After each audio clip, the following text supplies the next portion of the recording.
Bom, eu que agradeço, professor, agradeço ao UFSC, a todo mundo que está envolvido nesse projeto, e também boa noite aí a todos que estão ouvindo, alunos que vão ouvir daqui para frente, né, alunos, terceiros, professores e pessoas na área. Acho que o professor já conseguiu introduzir bem, né, um pouco da minha vivência, mas de qualquer forma, então, vamos dar continuidade ao que a gente tem para conversar um pouco hoje, tá? Então, vamos lá. Meu nome é Frederico Douglas Cantu, eu escrevi meu CREA aqui, mais por uma intenção de motivar alunos que não se formaram ainda, mas eu acabei omiti uns números por esquecimento. Vamos seguir. Lembrando que eu sempre gostei, quando estava na época da faculdade, né, eu sempre fiz questão de participar de todas as palestras, de conversar com pessoas que estavam trabalhando no ramo, porque depois quando a gente está na faculdade, a gente tem uma dificuldade, né, tem muita dúvida, a gente não sabe como que vai ser fora da faculdade. É quase que um caminho em que você não enxerga o que vai acontecer daí para frente. Então, eu espero estar contribuindo para vocês, aí com vocês, a ajudar a guiar um pouco o norte aí de ideias do que fazer depois de se formar, ou até mesmo outras dúvidas que surgirem, tá? Mas vamos lá. Como o professor já introduziu, eu participei de bastante projetos, né, ainda na minha graduação. Eu entrei em 2013 no campus de Joinville, de Engenharia Naval, e no terceiro semestre, acho que foi meu primeiro projeto que eu fiz envolvendo materiais compósitos, né, e já de cara foi um material sanduíche. A gente construiu um barquinho para o Duna, que é esse que tem na foto aqui, e esse barquinho, ele foi participar da competição, e eu lembro que nos 5 anos que eu participei da competição, acho que foi o único barco fabricado com material sanduíche. Hoje em dia já deve ter outros, né, mas na ocasião, até eu me formar, não tinha nenhum.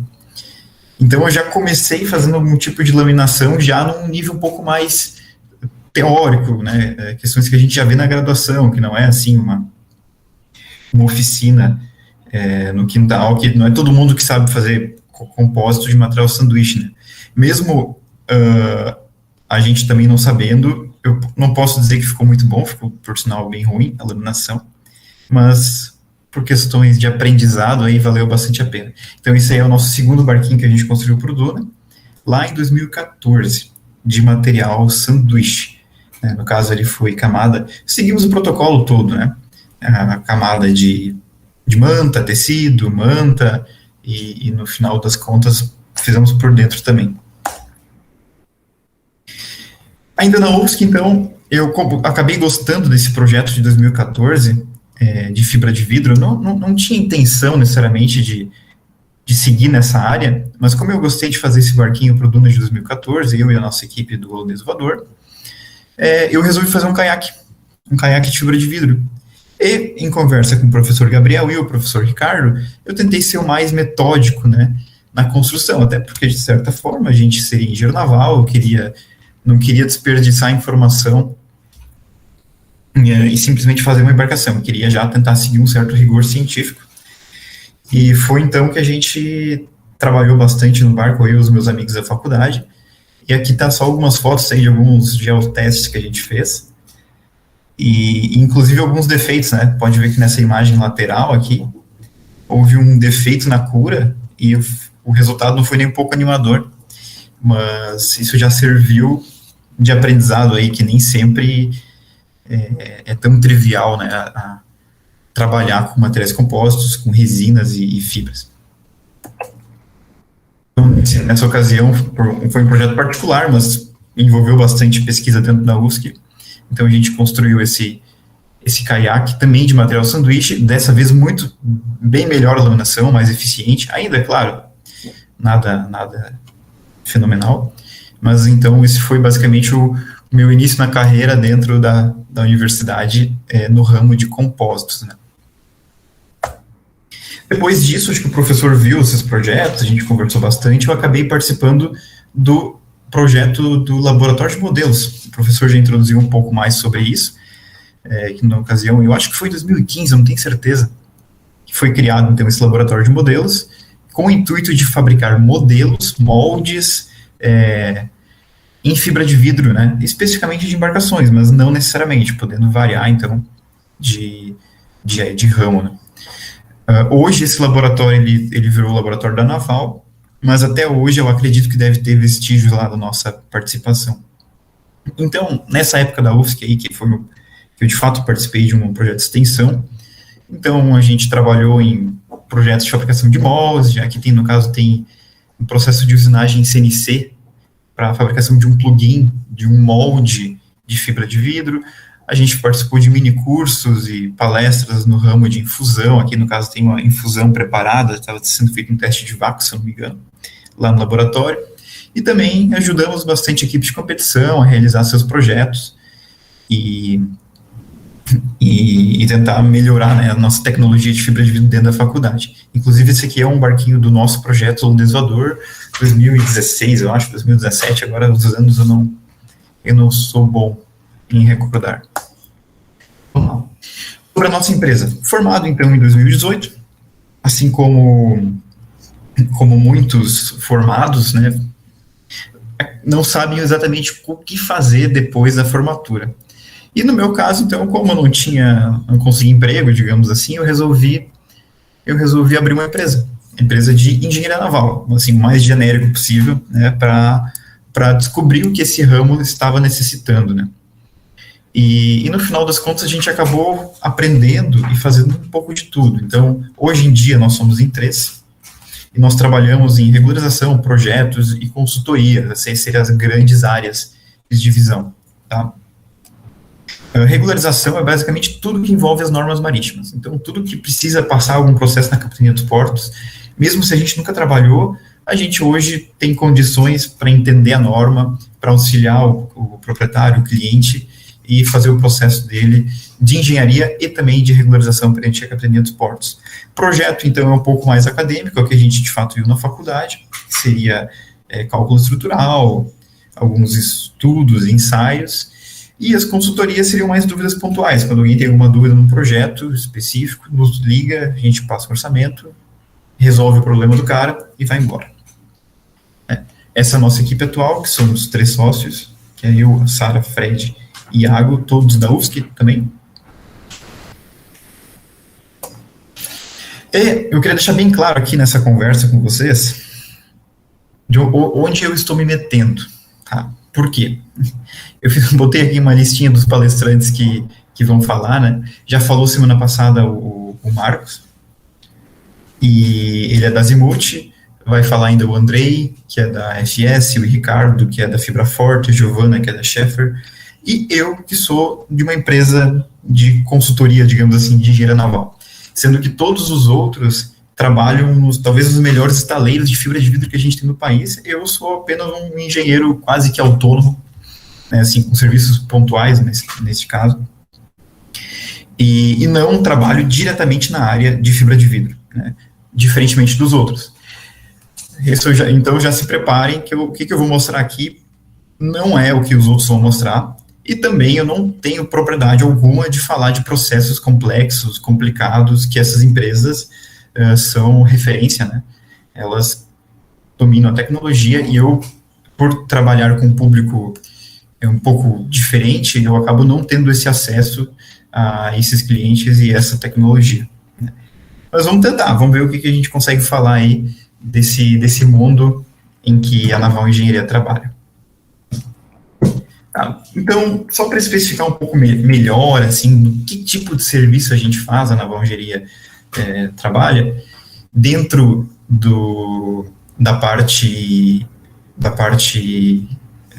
de regularização, né? Então, são vários e vários documentos que a gente tem condições de fazer, desde laudos técnicos, a gente faz estudos normativos, estudo de flutuação, estudo de correntes, tudo que envolver água, basicamente, e atrelado a algum tipo de navegação, a gente está dentro, a gente sabe que a gente consegue resolver. A gente trabalha também com plano de reboque, que no caso envolve junta bollard pull com resistência ao avanço de objetos estranhos, digamos assim, na água. A gente também trabalha alguma coisinha com sinalização náutica, né, que também tem engenheiro naval que assina. E estudos de navegação também, se alguém quer saber se é possível navegar numa certa rota, né, algum procedimento específico que alguém precisa fazer, e a gente pode desenvolver um estudo nesse caso. Além de projetos estruturais, que além de ser normativo, muitas vezes são também para construção, né, porque no caso normativo, às vezes é mais burocrático, e para construir acaba sendo muito mais detalhado, porque o estaleiro, o proprietário, tem que entender exatamente o que é que o engenheiro quer dizer. Então, tem que detalhar ao extremo para não ter erro, senão o cara vai interpretar errado e vai sair uma embarcação num formato que não foi planejado. Bom, como eu comentei anteriormente, eu acho que o que a gente trabalha é bem diferente dessas empresas consagradas no ramo de iates, né, no caso dos outros palestrantes, e no nosso caso, na Naval Engenharia, aparece de tudo, tá? E falando de embarcações, objetos flutuantes, aqui eu coloquei alguns exemplos aqui de alguns trabalhos exóticos, e tem muitos outros que eu nem coloquei, até porque ia ficar muito comprido, que a gente já lidou. Um deles, por exemplo, a gente já trabalhou com esse ônibus, que é um ônibus anfíbio, que faz serviço hoje na Bahia de transporte de passageiros, mas são coisinhas que aparecem para a gente, e a gente gosta muito de trabalhar com isso. Inclusive, hoje eu tive uma reunião com o proprietário desse ônibus e vai sair outro. Aparece de vez em quando alguns projetos, nesse caso de fibra de vidro, bem exóticos. Isso aí é um designer que resolveu desenvolver sua própria embarcação e nos chamou para calcular e regularizar todo o procedimento. Nem sempre a gente trabalha com embarcações, nesse caso aí são tubos que flutuam, e em certas ocasiões, pelo fato de estar na água, pelo fato de atrapalhar talvez um fluxo náutico, e pelo fato de boiar também, tem que ter um engenheiro naval ali por trás, que assina assessoria e faz algum estudo. Trabalhamos também com objetos flutuantes, nesse caso que é uma draga, é um objeto que tira areia do rio ou de um lago, né?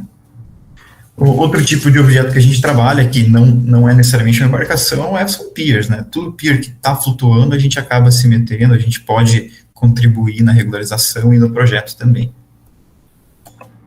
Aparece para a gente desde embarcações bem grandes, né? Desde centenas de metros, até embarcações bem miúdas, que às vezes a gente até se questiona da necessidade de um estudo e de uma análise, né? Mas muitas vezes é preciso. Bom, como a Naval Engenharia não trabalha diretamente com fibra de vidro, né, eu resolvi, então, pegar o histórico da empresa e entender um pouco mais sobre o nosso histórico. E, sinceramente, eu nunca tinha feito esse gráfico. Eu filtrei as embarcações que a gente já trabalhou. A maioria delas é regularização, tem alguma coisa de projeto aqui no meio, mas a maioria é regularização, para a embarcação conseguir o documento de navegação, digamos assim. E eu separei, então, todas as embarcações que a gente trabalhou pelo tipo do material do casco que a gente tem guardado no nosso sistema, né? E, curiosamente, na verdade não é curiosamente, né, isso demonstra um pouco do mercado brasileiro, 38% das embarcações que a gente já trabalhou, que a gente já viu até hoje, são de fabricação de poliéster revestido com fibra de vidro, tá? A segunda maior fatia acaba indo para o aço, que são 23,2 embarcações. Depois tem um ramo grande aí na madeira, né, que ainda são construções artesanais, basicamente em Santa Catarina, que é bem forte na construção de madeira de barcos. Embarcações de alumínio, bastante lancha de alumínio, alguns flutuantes de alumínio, a gente lida bastante. Depois a gente vai para o lado de poliméricos. Polimérico, na verdade, é um termo que acaba nem tendo na norma, mas eu que defini.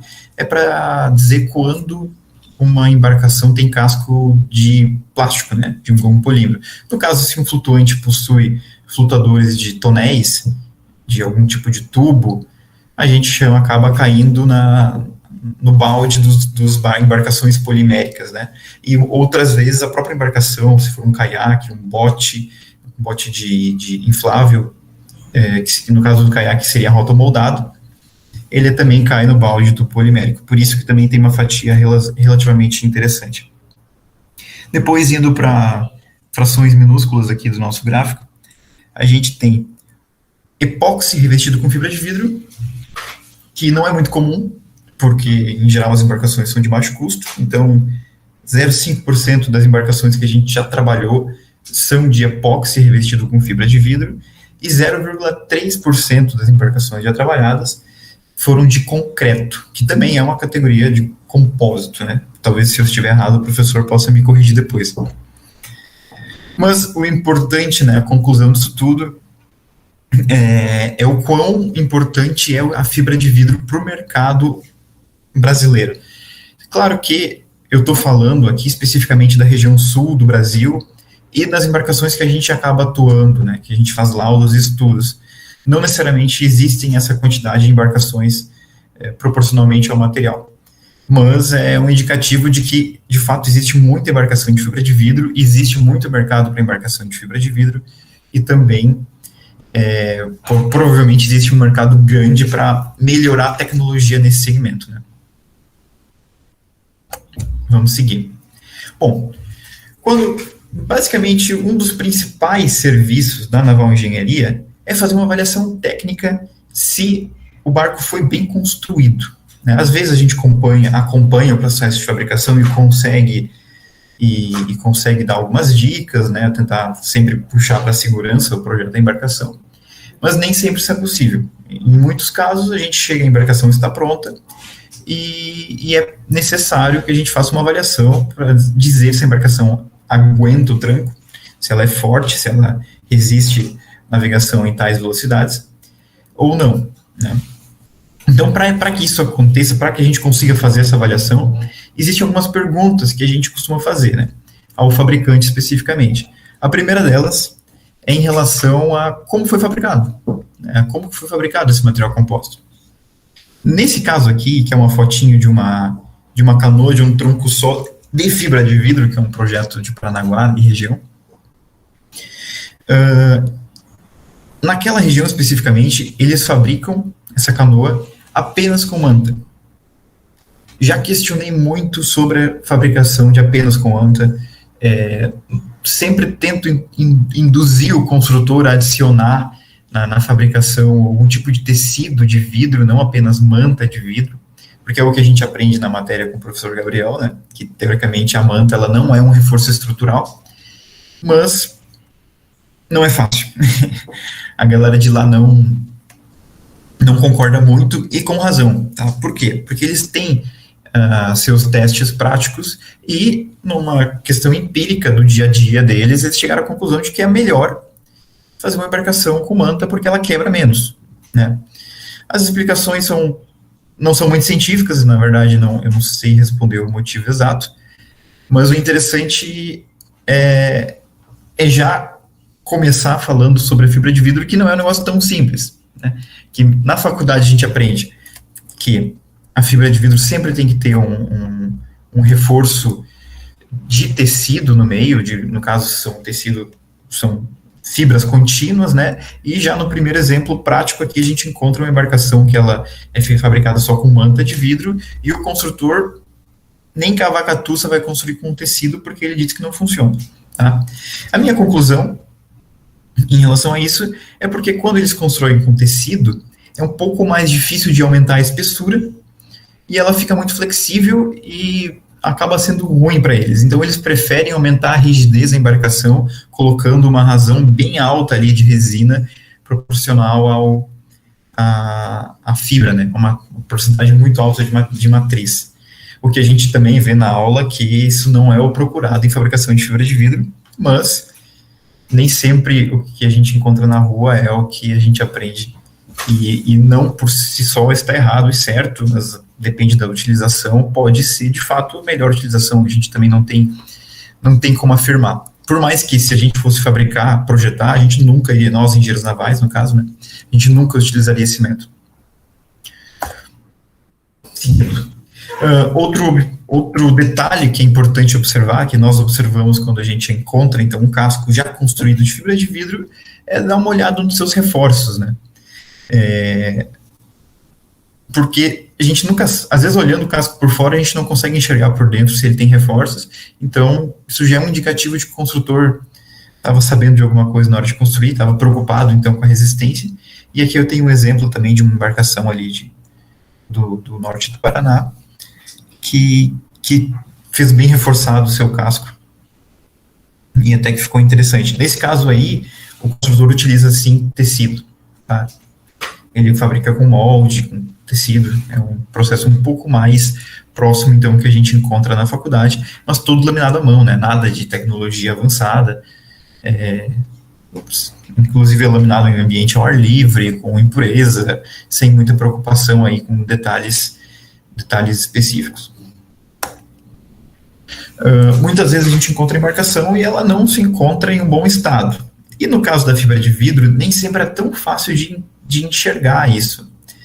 Porque às vezes esse estado da fibra de vidro danificado, ele pode estar debaixo de gel coat e a gente não tem noção, né? Ou às vezes até mesmo dentro da fibra de vidro tem algum tipo de reforço de madeira e é um pouco difícil então de determinar se aquela fibra está ou não adequada para o uso. A tecnologia, digamos assim, que nós utilizamos é uma tecnologia sonora, martelinho, bater ali, tentar ver a rigidez, enxergar por dentro, ver se não tem nenhum tipo de mudança de cor na resina, né, tentar, preferencialmente, se não tiver pintado, enxergar bem a região da resina crua, né, se não está preto, se não houve alguma batida, se as cavernas estão bem rígidas, porque quando a caverna está oca, ela fica bem flexível. Então, assim, varia de caso para caso. É um problema que a gente praticamente lida no nosso dia a dia, que é avaliar a condição estrutural de um casco antigo de fibra, e nem sempre é algo tão simples, mas cabe a nós, engenheiros navais, então, dizer se o casco está bom ou não está bom. Raramente passei por situações em que o casco não estava bom ao ponto de ser descartado. Acho que foi umas 3 vezes só que, assim, eu recusei de assinar a embarcação e seguir em diante. Porque, na maioria das vezes, é possível fazer algum tipo de reforma. Algum tipo de reforço, se as cavernas estão fracas, dá para tirar as cavernas e colocar de novo, às vezes refazer o espelho de popa. Então, com uma boa observação e análise, é possível, então, recuperar uma embarcação de fibra de vidro do mercado e botá-la de novo para navegar.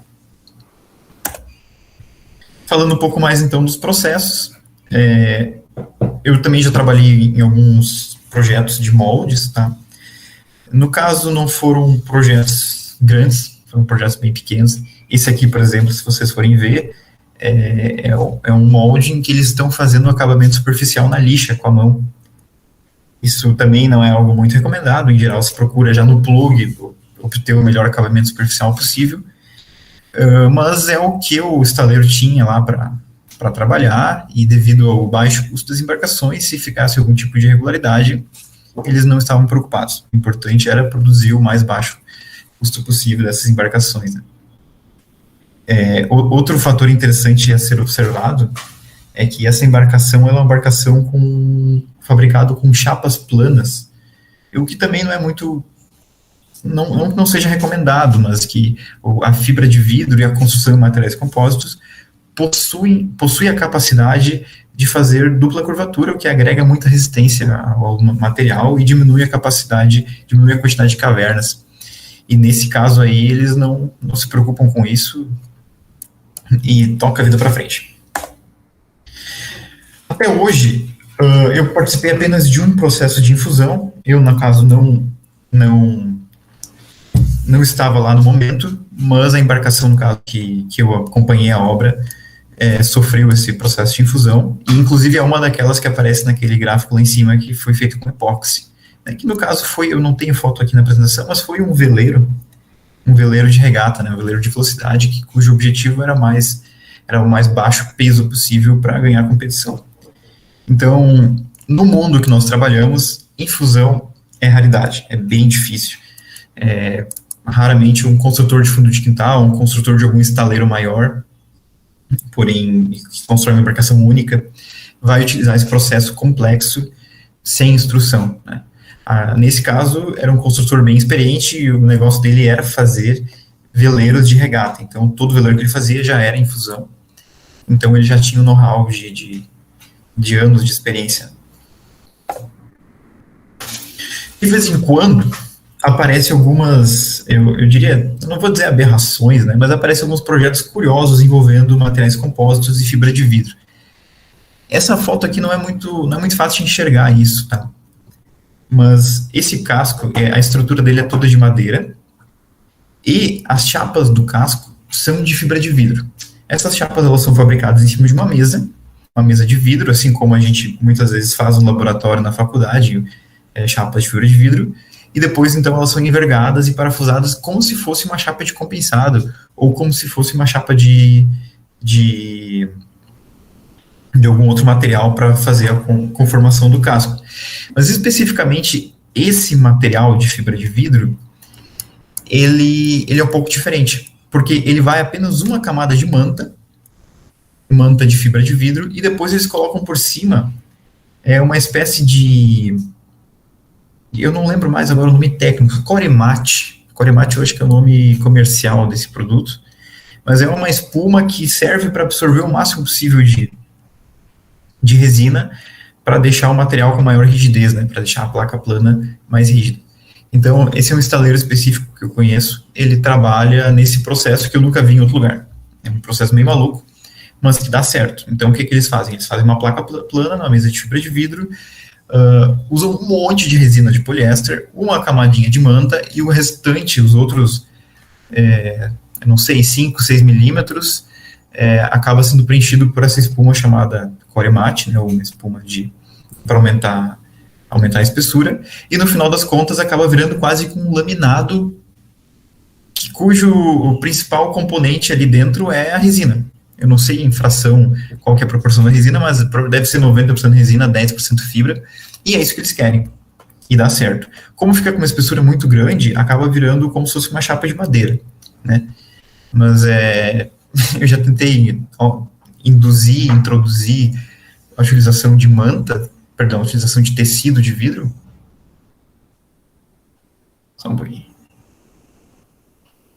Eu já tentei introduzir, nesse caso, a utilização de tecido de vidro, mas nem sempre o diálogo com o construtor artesanal, pescador, ou até mesmo alguém mais velho que sempre construiu barco a vida toda, é tão fácil. Então a gente respeita, tira nossas conclusões se a embarcação é ou não segura, se ela tem condições de navegar, e também seguimos em diante. Uma outra característica, né, da fabricação de materiais compósitos é que ela precisa de um molde. Ela precisa de um formato, ou se não é um molde, ela precisa de alguma superfície para se guiar, para ter o formato final da superfície, né? E tem um método utilizado, isso na costa do Rio Grande do Sul, que é muito usual, que eles simplesmente utilizam botes de borracha e fazem um laminado por cima. Nesse caso, o molde é como se fosse um molde interno, e o acabamento superficial exterior fica bem ruim, né, porque quase não tem, acaba sendo a própria textura da fibra. Mas é uma curiosidade aí que a gente trabalha, por incrível que pareça, até bastante naquela região, que é com o intuito de aumentar a vida útil de um bote de polímero, né, um bote de borracha. É curioso, mas existe uma justificativa comercial para isso, porque naquela região eles navegam bastante em mar, eles são obrigados a utilizar embarcações com convés estanque, e nem sempre um bote de plástico é possível ter esse convés estanque, então eles acabaram desenvolvendo um método de construção lá entre eles, que laminar ao redor desse flutuador do bote e ainda fazer um convés estanque se for necessário, ou encompridar a banana do bote, que é o caso que a gente vê aqui, às vezes aumentar um pouco também a proa da embarcação, e hoje virou quase um tipo de embarcação regional da região, cuja matéria-prima é um material composto. Eu já comentei anteriormente com vocês, né, em relação à dupla curvatura. A gente encontra em muitas embarcações de fibra que a gente trabalha, a gente encontra embarcações com uma curvatura só, a gente que resolve pegar um barco de alumínio como molde, uma lanchinha de alumínio, e faz uma lancha de fibra de vidro, e teve um caso em específico que, inclusive, eu projetei, eu que tive que desenhar um molde de lancha de fibra de vidro, porém multi-eye, porém com construídos através de várias chapas planas, sem dupla curvatura, né, com uma curvatura apenas. E no caso, eu discuti a ideia com o proprietário, no caso, o armador, o investidor, ele não queria, ele queria sim, e por mais que eu, né, acho melhor, mais eficiente, acredito, né, uma das pontos positivos da fibra de vidro, poder construir com dupla curvatura, eu faria assim. Ele não quis, no caso, e mesmo assim, então foi fabricada uma embarcação, um molde para a construção de fibra de vidro, com molde sem dupla curvatura. Né? Outro processo que a gente encontra bastante no nosso dia a dia é a utilização da fibra de vidro não necessariamente como reforço principal da estrutura, né? Na construção artesanal, é comum a gente encontrar um processo de fabricação chamado stitch and glue e também strip planking. No caso, essa embarcação aqui azul, ela é stitch and glue, mesmo sendo relativamente grande para esse tipo de construção. Ela foi toda fabricada em madeira e, no final, a última camada é passado uma camada de tecido de vidro para impermeabilizar e dar uma certa rigidez a mais, né, na estrutura. Mas a estrutura ela é de madeira. Então, nem sempre a fibra de vidro ou os materiais compostos são a característica principal de um casco, mas sim pode ser utilizado em diversas outras partes e às vezes em conjunto com outros materiais. Esse caso aqui é outro exemplo, né? Esse é um exemplo de uma baleeira. Essa baleeira ela sempre existiu de madeira, mas por questões de impermeabilização, para proteger melhor o casco, o proprietário resolveu passar uma fina camada de tecido de vidro. E nesse caso o objetivo não foi nem um pouco estrutural, foi diretamente a questão de impermeabilização, de durabilidade do casco, mas também não deixa de ser uma utilização, né, desse processo de fabricação. Lembrando que quando é fabricado esse tipo é utilizado nesses casos, sempre é importante, recomendado a utilização de resinas epóxis, que tem uma aderência muito melhor à madeira, né, porque senão fica algo solto em cima da madeira e não vai funcionar. E aqui está um dos casos em que fica solto em cima da madeira. Como eu disse, nem sempre a fibra é utilizada como matéria-prima principal, né, da construção de uma embarcação. É muito comum que numa construção artesanal, pescadores, às vezes até embarcações de serviços diversos, tem problema de filtração, eles simplesmente passam, então, uma camada de fibra, principalmente de manta, que é mais barato e mais fácil, para solucionar o problema de infiltração e entrada de água na embarcação. Nesse caso aqui, nitidamente, a gente consegue enxergar aqui a fibra, né? E ela tem aqui dois problemas, eu diria. O primeiro, ela está solta, porque ela não fixou na madeira, porque foi utilizada resina de poliéster. E o segundo é que ela já está quase que descascando. Ela não foi passada nenhuma tinta por cima, ou se foi, já faz muito tempo, e já deve estar até penicando ali se tu passar a mão.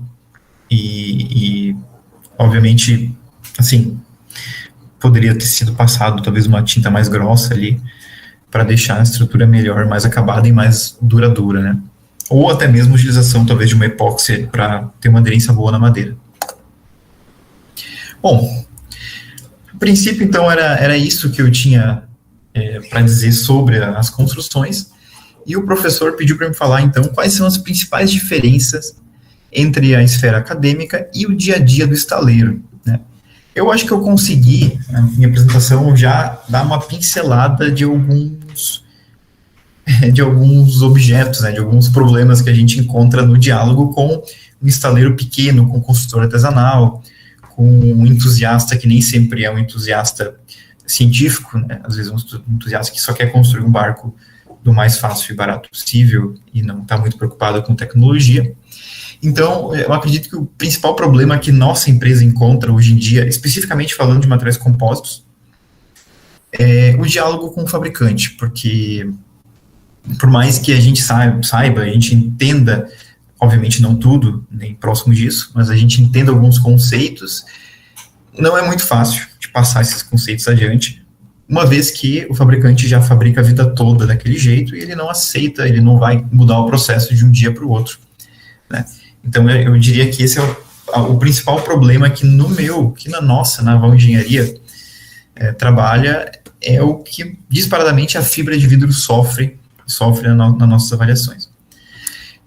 Um outro problema que eu encontro, que seria uma diferença também na esfera acadêmica do dia a dia, é que nem sempre é tão fácil de calcular estruturalmente fibra de vidro, material composto. Na faculdade, a gente aprendeu muito pouco sobre isso, ou foi um pouco mais normativo, os ensinamentos de cálculos estruturais para materiais compostos, né? E quando a gente se depara, então, com um problema real, que é um caso de uma consultoria, de um projeto de alguma peça em que é necessário, então, calcular as resistências, os esforços estruturais de uma peça, é um pouco mais difícil. A gente tem que levar em consideração diversos coeficientes de segurança, e não é tão fácil de chegar numa resposta com certeza, assim, diferente de trabalhar com aço, que é muito fácil de calcular, coloca um coeficiente de segurança em cima e tudo se garante. Fibra de vidro não, envolve como vai ser construído, se o proprietário tem ou não, se o construtor, né, tem ou não condições de construir, inclusive já tem que também saber como vai ser construído, se tem alguma dificuldade na implementação do formato ou não. Então, assim, isso é um problema que a gente encontra no dia a dia com materiais compostos com certa frequência, que é dificuldade em projeto. Mas era isso que eu tinha para dizer para vocês. Eu, obviamente, não falei de processo de infusão, falei das resinas estervinílicas, resina epóxi, nada disso. Eu dei uma abrangência aqui a um assunto um pouco mais corriqueiro de um estaleiro pequeno, digamos assim, de um construtor artesanal, de um entusiasta do ramo. E eu espero que os outros palestrantes possam explorar muito bem o que eu não explorei nessa aula, digamos assim, e eu tenho certeza que eles o farão. Então, alguém tem alguma dúvida? Eu posso complementar com mais alguma informação? Show, Fred. Muito obrigado. Eu acabei esquecendo de falar no início da apresentação aqui, mas quem tiver algum tipo de dúvida pode colocar ali no chat ali do YouTube, que daí eu vou passar para ti. Eu tenho algumas dúvidas, né? Eu acho que mostrou vários casos interessantes ali, né, de construção atípicas, assim, né? Pelo menos para mim são totalmente novas, né? Uma das coisas que mais me chamou a atenção é que a empresa de vocês existe há, vamos dizer, 2 anos e meio, e dentre esses 2 anos e meio, mais tempo dentro de uma pandemia do que fora dela, né?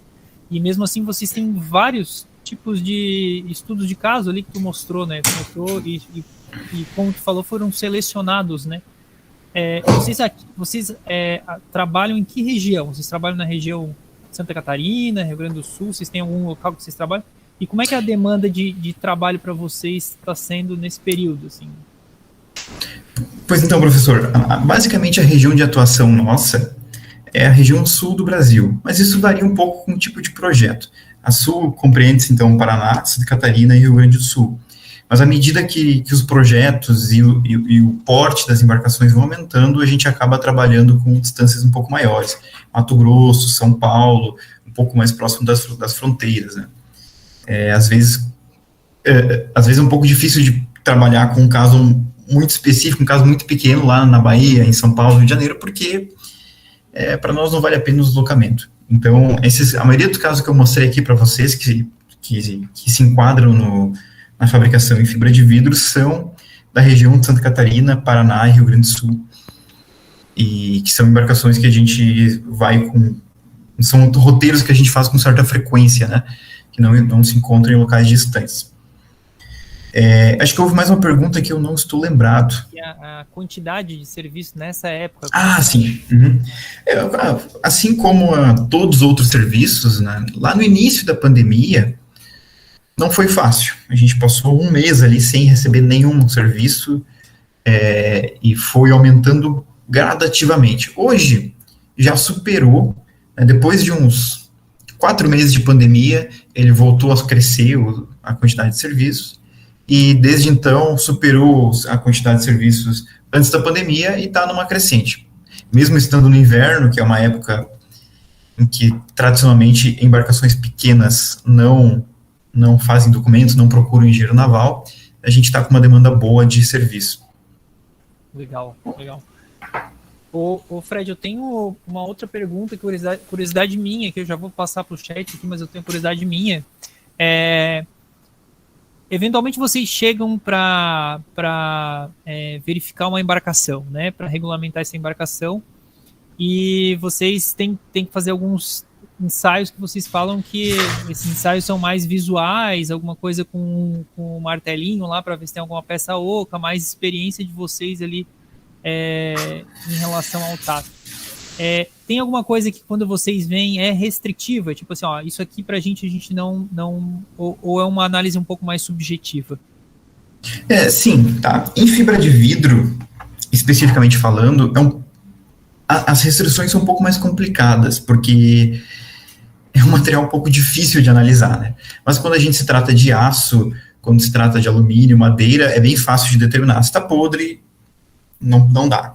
No aço, se a solda entre algum reforço corroeu, também não tem como seguir em frente. Da mesma forma no alumínio. Já na fibra de vidro, as restrições são um pouco mais difíceis, mas é mais ou menos naquela linha que a gente falou contigo, tá?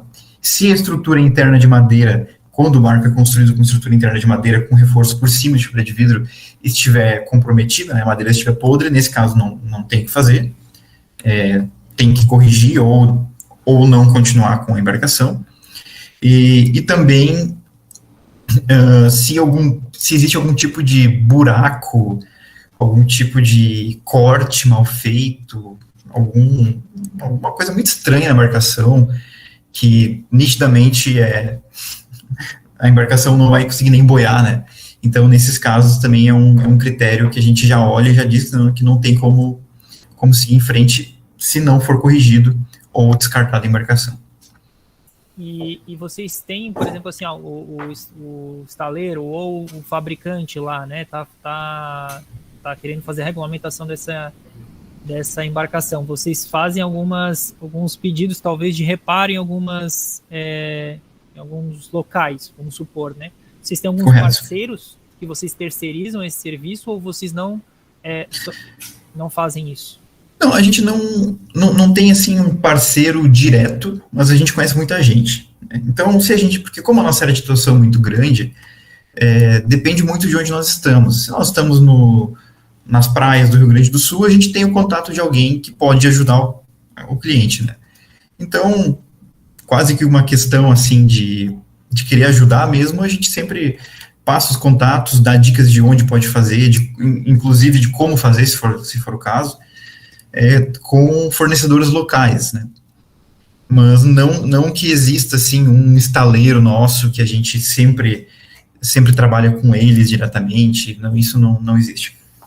São basicamente pessoas que vocês conhecem e confiam, que vocês indicam, né, para a pessoa fazer o serviço, né? Normalmente que já foi um cliente, alguém que já foi um cliente que a gente já viu, porque tem muitos construtores que querem regulamentar suas embarcações, então se existe um construtor artesanal, eu digo, quando eu falo construtores, eu digo construtor comercial, né? Existem alguns estaleiros que a gente conhece, que a gente já trabalhou, e daí se tem ali a 30 km de distância ou menos, um construtor artesanal que precisa de algum serviço, então a gente já sabe indicar aquele construtor que a gente confia, que a gente já trabalhou anteriormente. Beleza. Ô Fred, eu vou fazer umas perguntas, eu tenho mais aqui, mas eu vou fazer umas perguntas do chat aqui, depois eu faço as minhas novamente. Tranquilo. O Júnior Batista está perguntando, ele deu parabéns pela apresentação, e ele está perguntando qual o software que vocês usam para processos e para projetar as embarcações. Tá. AutoCAD Rhinoceros. Falando de CAD, né? Basicamente, quando se trata em desenho, em dimensionamento visual das peças e das embarcações, basicamente AutoCAD e Rhinoceros. Alguma coisa de SolidWorks quando entra na parte mecânica. Rhinoceros para fabricação de formas complexas, AutoCAD para fazer uma planta para expor para o cliente, para ele entender, um desenho técnico, né, para ele entender o que a gente quer dizer.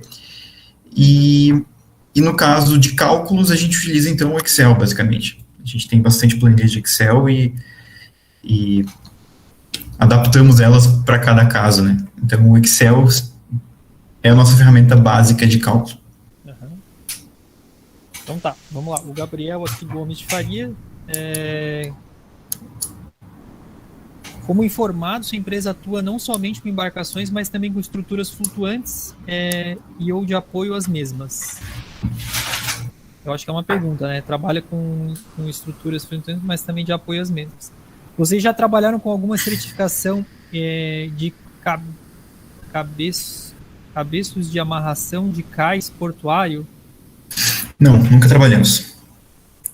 Eu já lidei em algumas situações com isso, quando eu queria dimensionar um cunho de amarração de uma embarcação específica. Então, existe um cálculo para isso, e muitas vezes a literatura fala sobre essas questões portuárias, né, sobre os cunhos de amarração nos portos, os cabeços. Então, eu já usei esse conhecimento como referência para cálculo de cunhos de embarcações, mas essa pergunta que ele fez, diretamente, a gente nunca trabalhou. Certificado vocês nunca emitiram para isso? Né? Nunca, para isso não. Tá. Eu acho que foi essa a pergunta que ficou em 3 partes ali, eu achei que eram 3 perguntas, mas era uma só. O Fred, uma pergunta que eu tenho, assim, né, são mais curiosidades em si, né, mas teve alguma coisa, assim, que tu chegou a citar isso no final da apresentação ali, mas teve alguma coisa que durante a tua trajetória acadêmica, assim, tu sentiu alguma deficiência em termos de conteúdo que tu não viu na universidade, que hoje tu estás aí vivenciando e pensando, pô, essa parte aqui é deficiente, eu poderia ter um pouquinho mais. Bom, já adiantou a parte de cálculo estrutural em compósitos, né, que é realmente um tema bem pertinente, e raros os programas de graduação que tem esse tópico, né? A gente não tem isso nem na parte de aeroespacial aqui no campus, né? Então, possivelmente tem que migrar para alguma coisa mais de pós-graduação mesmo. Mas tem mais alguma coisa que tu gostaria de pontuar, se tu lembras, assim? Essa parte dos compostos, de cálculo estrutural de compostos, de fato é um problema, né? Mas também é compreensível, tá? Porque a graduação não tem como abraçar tudo, né? Então, assim, a maioria dos cálculos de engenharia, a graduação, ela dá uma pincelada. Quando a gente vai ver na prática, na vida real, é muito mais do que aquilo. Tem muito mais conhecimento envolvido, requer muito mais tempo do que tu imagina. Então, assim, hoje eu entendo um pouco melhor, porque muitas vezes não se aborda muito profundamente os assuntos científicos na faculdade. Porque são muitos assuntos. É importante que você tenha conhecimento de um pouquinho de cada, porque no dia, quando você precisar dele, você vai atrás, né? Então, isso é um ponto positivo que eu estou falando. Ele perguntou os pontos negativos, né? Isso é um ponto positivo. Mas, em alguns assuntos específicos, talvez poderia ter ali algum professor com algum conhecimento um pouco mais prático, porque senão acaba ficando muito no âmbito acadêmico e a gente não faz nem ideia na vida real então, quando vai se deparar com um problema que na academia se soluciona de uma forma e na prática se soluciona de outra, né? Uma delas, que é o que eu estou comentei na apresentação, é justamente o fato de tu encontrar um barco no estaleiro construído com um método que a gente não vê na faculdade, né? Que a gente vê como errado, que, de certa forma, tem sua razão, mas eu acho interessante, talvez, o aluno ter essa noção, né? Ser exposto que isso existe, se é bom ou é ruim, isso não vem ao caso, mas que talvez seria interessante explorar melhor o que o engenheiro naval passa no dia a dia, né, com situações exóticas em que provavelmente você pode encontrar no dia a dia, né. Mas em relação a cálculo, eu acho que a engenharia consegue suprir bem, né, mesmo sendo não muito aprofundado, a base da engenharia naval a gente aprende no curso e é muito útil para a gente. Então, legal, acho que é mais para a pessoa sempre fique insegura, né, na hora que ela está finalizando uma graduação e está entrando no ramo profissional, se ela tem, e se questiona se ela tem realmente capacidade de atuar como engenheiro, né? Não é fácil. Assim, se eu for afirmar aqui que o cara se forma e simplesmente pode, de um dia para o outro, já sair calculando o que viu na faculdade, ele até pode, mas ele vai levar muito, o tempo de aprendizado que ele leva no escritório e em casa é muito grande. Então, ele precisa de um tempo sozinho para deglutir a ideia, para trabalhar com diversos casos. Então, assim, obviamente que a faculdade informa, ela instrui, mas se o objetivo for sair já trabalhando como engenheiro, não é bem assim. Então, você precisa de uma certa experiência. Tá joia. Não, é verdade. Ô Fred, já aproveitando o gancho aí, para a realização desses cálculos aí, tu utiliza mais conhecimento teórico, algum livro, ou vocês, né, já partiram para algum software ou alguma coisa mais tecnológica, assim, digamos, né? Não, especificamente em materiais compostos, a gente até hoje utilizou o que a gente viu nas matérias mesmo, que são normas de construção de casco, de dimensionamento de reforços, né? Eu, particularmente, já utilizei assim, alguma coisinha ali de SolidWorks para fazer alguns ensaios de onde que vai ser o ponto maior de concentração de tensões em fibra de vidro, mas não com o intuito de saber a magnitude, apenas de compreender fisicamente o que está acontecendo. Sim, mais qualitativo no caso, né? Exatamente. Mas se não, é o que a gente aprende na faculdade de maneira relativamente genérica, né? Ou melhor, a gente tem que, de alguma forma, transformar a norma no que a gente precisa, porque o caso da norma, ele é um caso muito real, muito, muito específico, né? E só aparece coisas diferentes para a gente. Raramente é um barquinho convencional que é de produção em escala, produção em série. Em geral, quando aparece, é algo estranho, diferente, que ninguém nunca fez, e é por isso que a gente está lá também.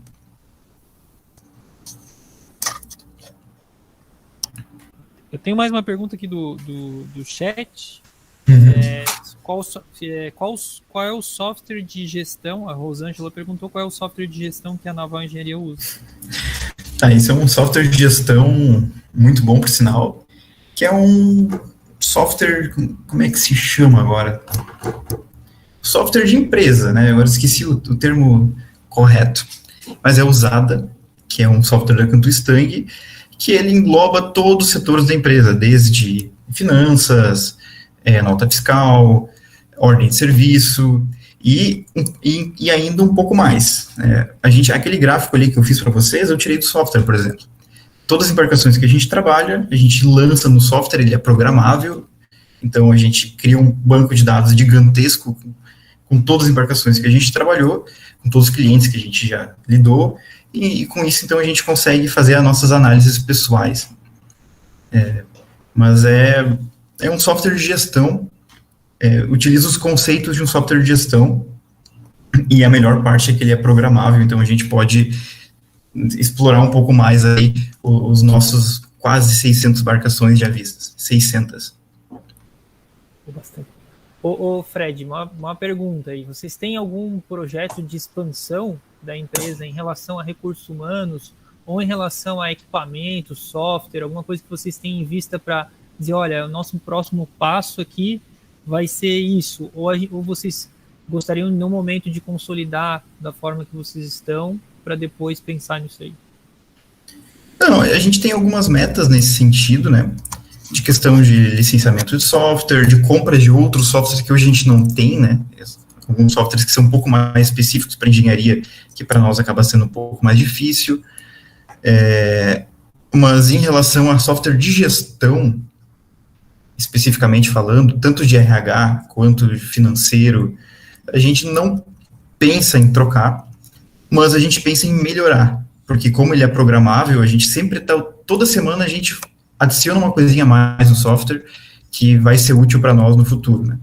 Não, eu comento mais expansão em relação a recursos humanos, que eu digo aumentar o número de funcionários. Nesse sentido. Sim, com certeza. Inclusive, estamos com vagas abertas, né? Se for essa a pergunta. Mas sim. Pergunta, tá? Sim. No caso, a gente, desde o início, a gente discute sobre isso, quando que vai ser o momento certo, né, para aumentar a equipe. E a gente acabou já terceirizando muitas coisinhas, porque não tem condições de efetuar sozinho. E agora, então, esse ano de 2021, a gente tem uma meta de conseguir trabalhar com estagiário. E a meta é um pouco maior do que isso. A meta é crescer à medida que os anos passam, né? E, obviamente, crescendo a equipe e aumentando também os ramos de atuação.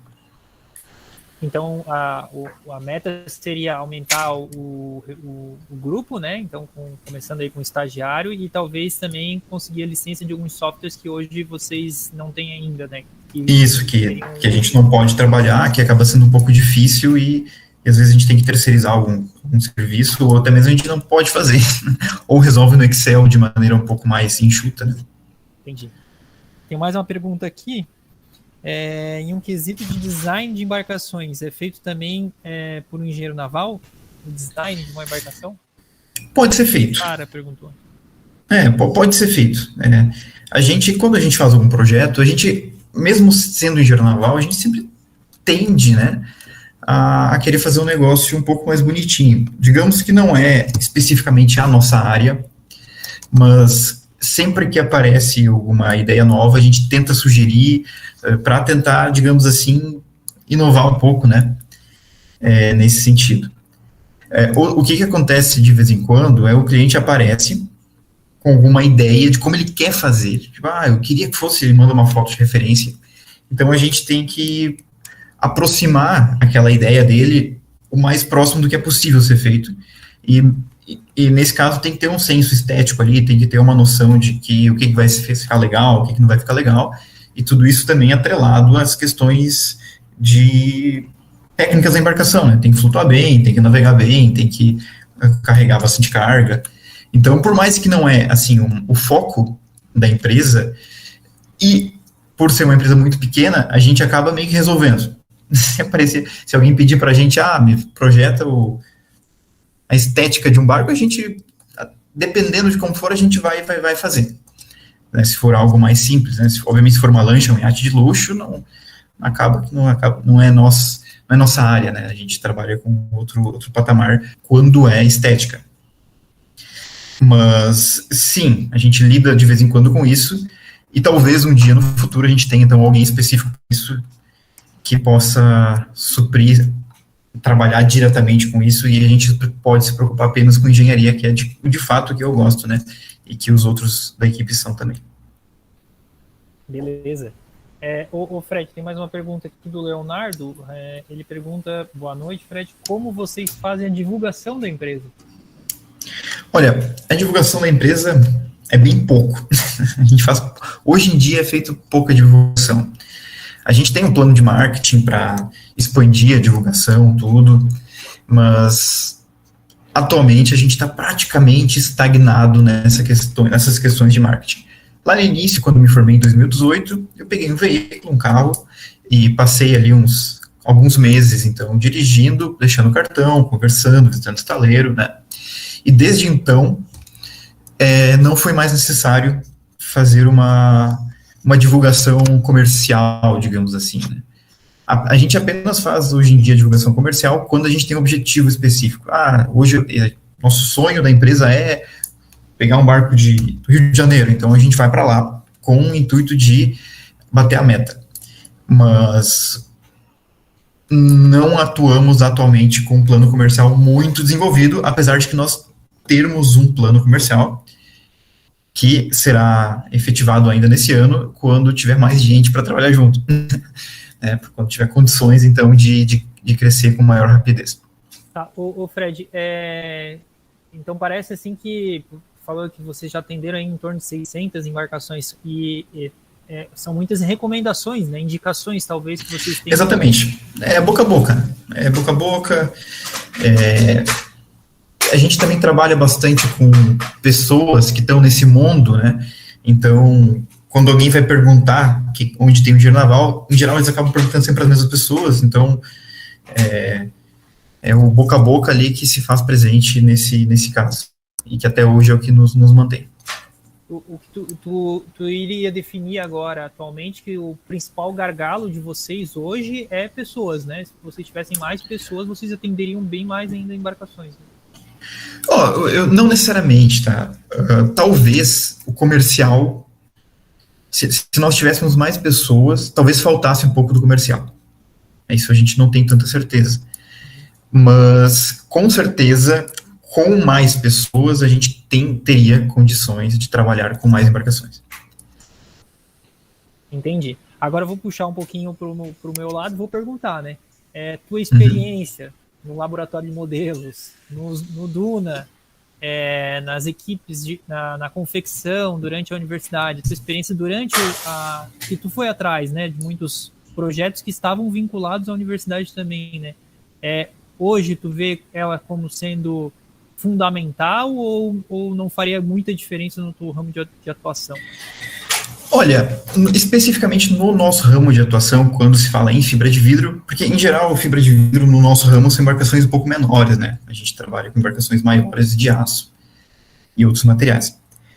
Mas no nosso ramo acaba não sendo algo muito animador, eu diria assim, né? Mas, de qualquer forma, não é, assim, falta de esperança. Inclusive, o conhecimento que eu tive na faculdade, eu gosto muito, porque quando eu vou falar com alguém que, de fato, tem interesse, né, eu consigo ter uma conversa boa, limpa, e conseguir passar ideias coisas e concisas. Então, eu espero um dia que a gente consiga divulgar um pouco mais para pequenos construtores, para estaleiros pequenos, pescadores, pessoas metidas no ramo naval, esse conhecimento científico aí que a gente aprende na faculdade. Mas no nosso mundo que a gente trabalha não é bem o caso, até porque o público, né, eles querem resolver de maneira mais rápida e fácil possível, sem pensar muito, talvez, eu não sei, né, e isso acaba sendo mais, esse conhecimento acaba indo mais para grandes estaleiros, que são empresas internacionais, empresas que precisam de uma produtividade, um desempenho no processo produtivo, né? Então, no nosso caso, isso nem sempre é verdade. Eu acredito que a gente acaba vendo um mundo mais utópico, né, dentro da universidade, né? E a gente sabe que existe, às vezes, esse abismo entre o que principalmente quando tu vai em construtores menores, né? O que se vê lá e o que se tem na prática, né? E justamente por isso que a gente está fazendo essa série de ciclos de palestras aqui, porque para tentar estreitar um pouquinho mais o que todo mundo falar a mesma língua, ou pelo menos ter uma interface mais próxima, né? Isso. Inclusive, a resposta da última palestra foi justamente o oposto da minha, né? Foi que o conhecimento visto na faculdade se encontra de fato é aplicado diretamente na indústria, o que é verdade, né? Mas talvez o que eu posso contribuir nesse assunto é que tem alguns ramos que não é bem assim, né? A minha pergunta, a gente devia ter combinado isso antes, mas a minha pergunta era mais se a tua experiência no laboratório, ela te ajuda hoje na tua atuação profissional ou não fez grande diferença? Com certeza, né? Só o fato de ter o conhecimento de poder fazer os questionamentos corretos para os construtores, conseguir fazer uma análise boa das embarcações, sem dúvida é o conhecimento que a gente adquire, não necessariamente lá lendo o livro, vendo aula, mas sim, de fato, se interessando pelo assunto, e no meu caso, esse interesse veio através, então, de procura de equipes de competição, veio através do laboratório, né? Então, por mais que muitas vezes eu discordo do que eu vejo por aí, o conhecimento que eu tenho está comigo, eu faço questão de dizer, passar adiante, e não me arrependo. Então, sim, vale muito a pena. Talvez se você trabalhar numa empresa maior, uma empresa de artes, né, de luxo, algo do tipo, talvez você tenha uma aplicação um pouco mais direta de algum processo específico, né? Mas, por outro lado, eu acabo tendo um contato muito maior com diversos processos, com diversas situações que também são na área e que, de certa forma, também fazem parte do conhecimento, né, de construção de materiais compostos. Por mais que não está na literatura, também fazem parte. Então, eu ter a condição, a razão de confrontar a literatura com a realidade, isso também é bom. Então, o conhecimento que eu obtive na faculdade, com isso, no meu interesse que eu tive durante a graduação, só vem agregar conhecimento e valor, acredito, ao nosso serviço. Show. Não, beleza, então. Ô Fred, a gente está meio que, já são 8h30 aqui, eu não quero me estender muito em relação a isso. Bom, eu queria só deixar alguns pontos aqui. Eu acho que foi muito, muito importante a tua participação, mesmo tu colocando lá o nome das outras empresas aqui, né, que vão fazer parte desse ciclo de palestra, que tem um público totalmente diferenciado do teu público, né, em relação a clientes, ramo de atuação. É difícil até que eu acabei mandando o mesmo roteiro para todos, e é difícil seguir o mesmo roteiro porque são empresas diferentes, né? Eu acho que é legal porque tu dá uma visão diferenciada do ramo de atuação de um engenheiro naval. Isso só falando de compósito, ramo náutico, a gente não está falando do ramo de atuação mais amplo do engenheiro naval, né? Então, acho que foi bem importante tu ser honesto e mostrar o que efetivamente vocês encontram, né? Às vezes tá muito distante do que a gente vê realmente nas aulas, mas essa é a realidade, né? A gente não tem como fechar os olhos para isso, né? Pode falar. E lembrando que esse é o meu mundo, né? O mundo da naval engenharia, que é que também existe, né? Eu não queria, de qualquer forma, deixar triste, digamos assim, ninguém, né? Mas eu acho que é importante ficar bem claro que nem toda embarcação é construída com os processos científicos. Existem, sim, embarcações que são construídas de uma forma artesanal e que é quase que artesanal que passou de pai para filho, assim. O pescador laminava já o pai de certa forma, o filho vai continuar laminando. Então, é importante saber disso que existe, com certeza, e também é importante saber de outros conhecimentos que a gente nem sabe, né? Que provavelmente os próximos palestrantes aí vão deixar claro pra gente. E também, assim, se não está de acordo com o que a gente viu, não significa que está errado, né? É um método diferenciado de construção e que às vezes vai alcançar o desempenho que eles precisam para aquela aplicação, né? Não está como chegar lá e dizer, olha, está errado o que vocês estão fazendo, né? Talvez pode passar algumas sugestões, como tu falou, né? Vamos usar um tecido aqui, porque a gente sabe que estruturalmente vai fazer alguma coisa de efeito melhor do que uma manta, mas enfim, né? Acho que chegar e dizer assim, tá errado esse método construtivo é muita audácia da nossa parte, né? Então... Não, de fato é quase que um dilema do engenheiro ou de qualquer pessoa que lida com a ciência, né? De certa forma, a base da engenharia é a ciência, é o que a gente vê na literatura, ensaios científicos. Então, quando você encontra no dia a dia métodos construtivos que não são científicos, nem um pouco, inclusive pelo contrário, a gente tem meio que uma tendência, né? A gente tem vontade de puxar o cara pro ladinho e tentar ensinar e coisa e tal, mas a gente também tem que ter essa humildade, né? Essa humildade de que, o cara já faz assim há tanto tempo, a gente nem sabe os motivos, daqui a pouco é até melhor a gente não sabe. Claro que eu não vou ficar defendendo o cara assim, mas tem que também levar em consideração que o oposto pode ser verdade. Então, faz parte do nosso modo aí de conseguir enxergar o mundo, né? Show, Fred. Obrigado. Ô, Fred. Vamos lá, Matheus. Só aproveitando o gancho aí novamente, falando, né, da parte da aceitação do armador, ou do estaleiro, ou do próprio construtor artesanal, tu falou ali que às vezes encontra alguma resistência, né? Isso também é bastante comum na parte até de estaleiros, de fabricação seriada, né?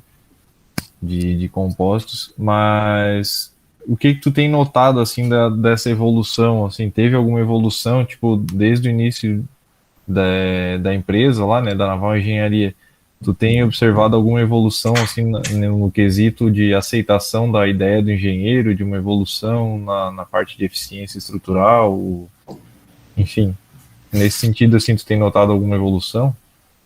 Bom, a nossa amostragem, por mais que ela seja de quase 600 barcos, eu acho ela ainda pequena, tá? Para ter uma conclusão exata, uma vez que são só 3 anos também de análise, né? Mas o que eu posso dizer quase de maneira empírica, porque a gente ainda passou pouco tempo para afirmar, é que sim, tá? Eu acho que sim. À medida que os jovens, investidores e jovens que têm interesse de entrar nesse mundo, começam a botar o seu dinheiro, digamos assim, né? Há uma procura maior de um engenheiro para consultoria, para tirar dúvidas. Não é mais aquele negócio de, eu quero ser um engenheiro só para conseguir o documento, né? Então, sim, hoje, uma boa parte do nosso serviço já é de consultoria, de dúvidas, que, de certa forma, é a atribuição principal do engenheiro, né? É o conhecimento. Então, eu vou te responder de forma afirmativa, eu acredito que sim, eu acho que tem uma esperança nesse sentido, mas eu também não posso te confirmar isso, porque a gente está trabalhando pouco tempo. 3 anos não é muito tempo, eu acho, para ter uma certeza. Beleza, Fred, valeu. Show, Fred. Achei que foi bem legal essa visão diferenciada aí, né? A gente vê os lados diferentes, situações diferentes, saindo da mesma universidade, né?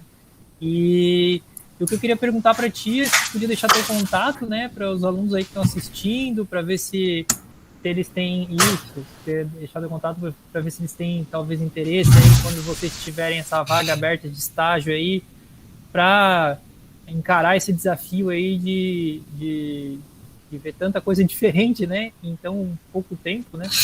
Com certeza. Acho que é um aprendizado bem grande, né, se for pensar que vocês têm esse contato com tanto público, né? E se alguém tiver algum outro tipo de dúvida também que surgir no dia a dia, aí tá aí o meu contato. Show. Obrigado, Fred. Eu agradeço muito a apresentação aí. Acho que foi bem legal, uma visão bem diferente mesmo do que a gente estava vendo vai ver e viu na primeira apresentação, né? E é uma visão real também. Fica aqui o teu contato. Agradeço novamente, né, pela disponibilidade aí. Eu sei que tu estava viajando, chegou agora, vai viajar agora à noite. Mesmo assim, parou e deu depois essas horinhas aí para nós. Obrigado aí. Não esqueça da universidade, né? Apesar de às vezes o trabalho ali tá um pouco distante, às vezes em alguns temas, mas a gente está aqui também, em que a gente puder colaborar. Deixa eu fazer um adendo, então, tá? Inclusive, até pela minha paixão pela universidade, estou hoje no curso de civil, de infraestrutura. Estou fazendo as matérias em home office. Aqui, da UFSC aqui? Da UFSC, porque muitos casos de engenharia aqui que a gente lida envolve fundações em concreto, envolve trapiches, piers, barreiras de contenção, e eu senti a necessidade de aprofundar um pouco mais nessa área, né? Então, eu sou hoje colega de vocês. Né? Não necessariamente da mesma área, né? Mas sempre com foco naval, né? Então, eu estou ali, mas o objetivo ainda é permanecer dentro das normas navais. Beleza, show. Então, boa sorte aí no restante da carreira acadêmica aí, né? A gente sempre tem que estar aprendendo, não tem como fugir disso aí, né? É verdade. E agradeço novamente, Fred, agradeço a atenção aí. Desejo uma boa viagem aí, porque eu sei que tu está saindo daí de Porto Alegre agora para viajar. E daí qualquer coisa, a gente vai entrar em contato contigo aqui, espero encontrá-lo aqui na universidade em breve. Se os alunos quiserem, eu tenho certeza que eles vão pegar o teu contato aqui, vão entrar em contato e vão vislumbrar as possibilidades aí de trabalhar com vocês também. Beleza? Maravilha. Muito obrigado, professor. Obrigado a todos e uma boa noite. Boa noite. Tchau, tchau, gente. Valeu, Fred. Obrigado. Boa noite.